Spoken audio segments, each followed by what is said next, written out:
Halton Women's Place is Halton's only women's shelter and survives thanks to generous donations from the community to ensure that they can house 180 women and children each year and help an additional 400 to 600 women annually through their outreach programs. To raise the funds needed to keep supporting survivors of domestic abuse, they are grateful for events such as Wallet to Wealth. Jessica Kading reports. I want to raise $1 million for Halton Women's Place, so we will, and the question is when. It would be nice if we could get to it tonight. It started 7 years ago because my daughter really was a catalyst, Brittany Hammond, in talking about, bringing out a promise that I had made 30 years ago where I was in Halton Women's Place, and because of Halton Women's Place, I was able to get out, move on, and live an empowered life.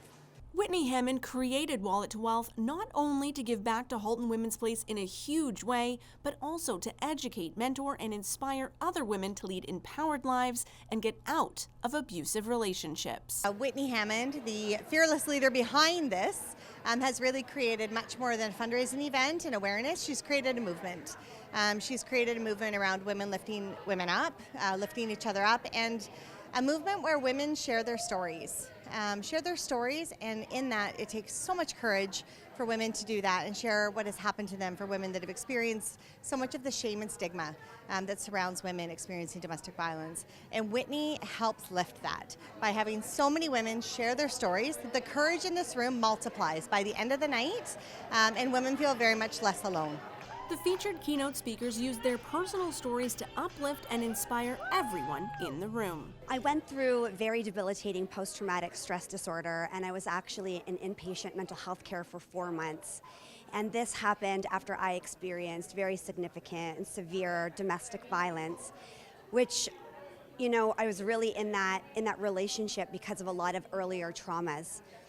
And for so long I had been trying to, have this persona of having it all together and being okay, and I wasn't.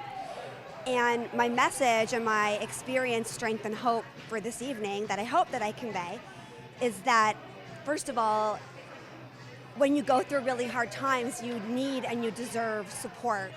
And our society and our culture is so obsessed with everyone's Instagram highlight reels that it can actually really push us into isolation and make things worse.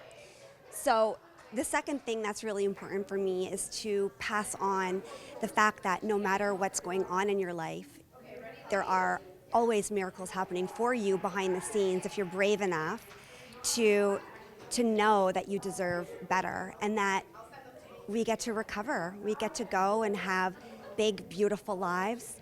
And I think about all the things that I would miss, like this incredible event, if I had it checked out when things got hard. That's what I hope people leave with. I have terminal brain cancer, and I'm not supposed to be here right now, so I'm past my expiration date, I like to say. But I'm here, and I can still speak, I can still live, and I can still dream. So I'm here to show people that even with that, they can do whatever they want. I also won the Amazing Race Canada, so it's kind of exciting that I'm here too, because we came through this city, and so it's pretty cool. Through sharing their intimate stories of perseverance after abuse, the women who take the stage offer hope, strength, and courage to those currently suffering. If they can do it, you can do it too. We can turn that test into a testimony. We can absolutely turn that pain into power. And I think we've seen that from all of the amazing speakers here this evening. So I would say, allow yourself to choose you and allow yourself to choose your future. To get involved and help from Wallet to Wealth reach their $1 million goal for Halton's only women's shelter, visit wallettowealth.ca. For Halton News, I'm Jessica Kading.